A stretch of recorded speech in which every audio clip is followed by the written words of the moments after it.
Hello students, welcome to our channel PSC for CBSE. प्यारे विद्यार्थियों, आज के इस लेक्चर के अंदर हम चर्चा करने जा रहे हैं अपना जो चैप्टर नंबर हमारा जो फर्स्ट चल रहा था, कोल्ड वॉर एरा, यानी जिसको हम बोलते हैं शीत युद्ध का दौर। हालांकि ये चैप्टर आपकी परीक्षा में जो हमारा सेशन है 22-23 इसमें नहीं पूछा जा रहा है। ये मैंने आपको पहले प्रीवियस जो लेक्चर है उसके अंदर भी मैंने आपके साथ में इसको डिस्कस किया था, इस बारे में आपको बताया था। लेकिन इस बार जो हम ये अपना लेक्चर कर रहे हैं इसमें भी मैं आपको दोबारा से बता रहा हूँ कि जो हमारा चैप्टर नंबर 1 है ये हमारी परीक्षा में तो नहीं आ रहा है, लेकिन अगर आप देखोगे तो दूसरा चैप्टर हमारा पूछा जरूर जाएगा, लेकिन उसका बैकग्राउंड कहाँ है?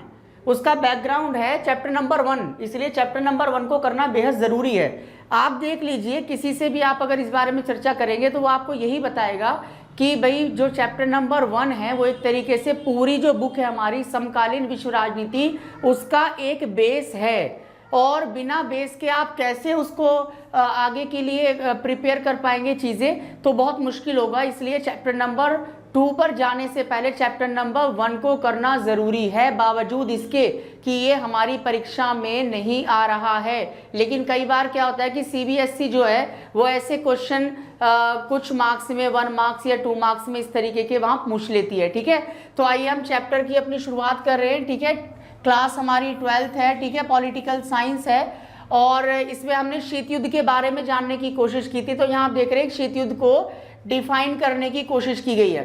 तो यहाँ देखिए, शीत युद्ध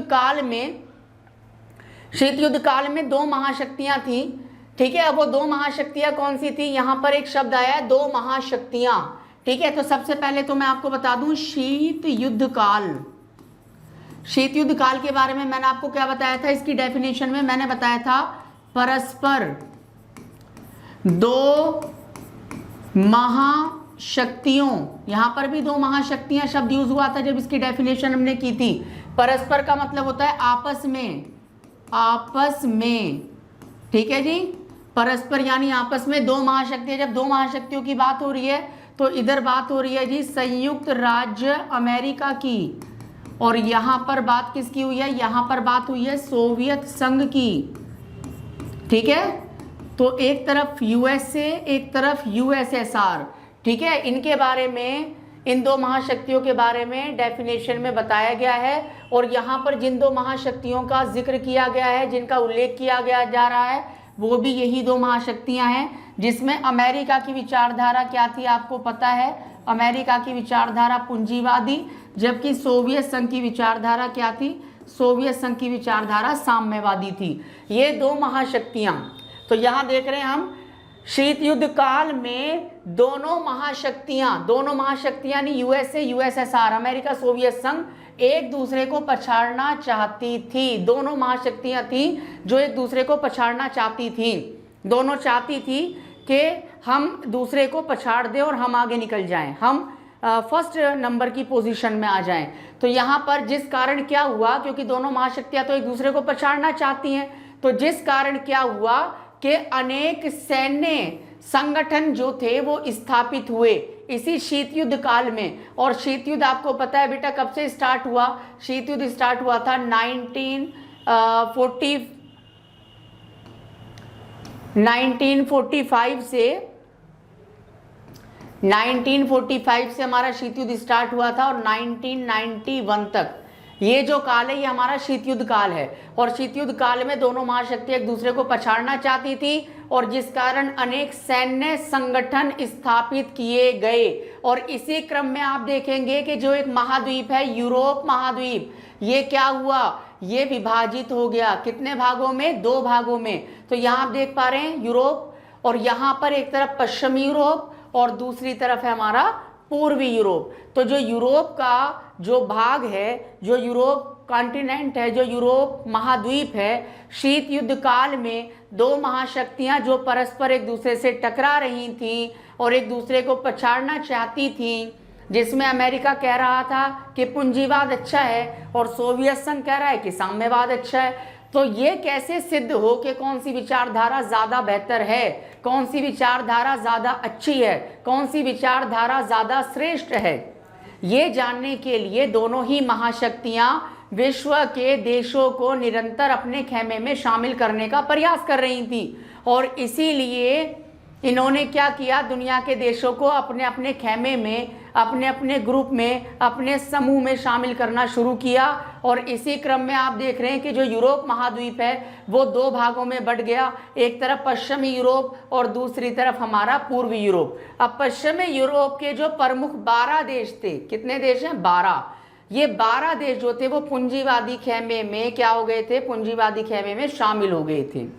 और इन 12 देशों ने क्या किया, अप्रैल में 1949 में, अप्रैल 1949 में इन देशों ने एक सैन्य संगठन स्थापित किया और जिसका नाम रखा गया नाटो। नाटो का पूर्ण रूप आप देखिए, इसका पूरा नाम है North Atlantic Treaty Organisation is a full name of the NATO, है ना। और हिंदी में देखिए उत्तर अटलांटिक संधि संगठन, ये इसका पूरा नाम है। और पश्चिमी यूरोप में जो नाटो स्थापित किया गया था, अगर मैं इसमें एक दो बातें आपको और ऐड करा दूं तो मैं आपको बताना चाहता हूं कि वर्तमान में इस नाटो के अंदर आप देखोगे कि वर्तमान में इसके सदस्य जो हैं, कितने देश इसमें जुड़े हुए हैं, 30 देश इसके अंदर जुड़े हुए हैं। कितने देश हैं, 30 देश इसके अंदर जुड़े हुए हैं वर्तमान के अंदर। और अगर मैं बात करूं कि नाटो का मुख्यालय कहाँ है, तो नाटो का जो मुख्यालय है वो स्थित है हमारे ब्रुसेल्स के अंदर। और ब्रुसेल्स किसकी राजधानी है, ब्रुसेल्स एक यूरोप का ही देश है, बेल्जियम। ये जो बेल्जियम देश है, यहाँ बेल्जियम देश की राजधानी है ब्रुसेल्स। और ब्रुसेल्स के अंदर मुख्यालय है नाटो का। और वर्तमान में इसके अंदर 30 देश हैं जो जुड़े हुए हैं, इसके सदस्य, इसके मेंबर हैं। तो यहाँ पर जो नाटो बना था वो पश्चिमी यूरोप के 12 देशों ने अप्रैल 1949 में बनाया। और इसका पूर्ण रूप भी मैंने आपको दोनों भाषाओं में बता दिया, हिंदी इंग्लिश के अंदर। और सदस्य संख्या यदि बात की जाए तो वर्तमान में 30 है और मुख्यालय बेल्जियम की राजधानी ब्रुसेल्स के अंदर है। और इसका मुख्य उद्देश्य क्या था, नाटो का मुख्य उद्देश्य था कि हमें यूरोप में साम्यवाद के बढ़ते हुए प्रभाव को रोकना है। और अगर किसी 12 देश में से किसी एक देश पर भी हमला हुआ तो उसे एक देश पर हमला नहीं माना जाएगा, उसे 12 के 12 देशों पर हमला माना जाएगा और उसका मुकाबला सभी 12 के 12 देश मिलकर करेंगे। ये प्रमुख उद्देश्य था नाटो का। अब यहाँ हमने नाटो के बारे में पढ़ा, पश्चिमी यूरोप के बारे में पढ़ा। अब इधर हम पढ़ लेते हैं पूर्वी यूरोप के बारे में।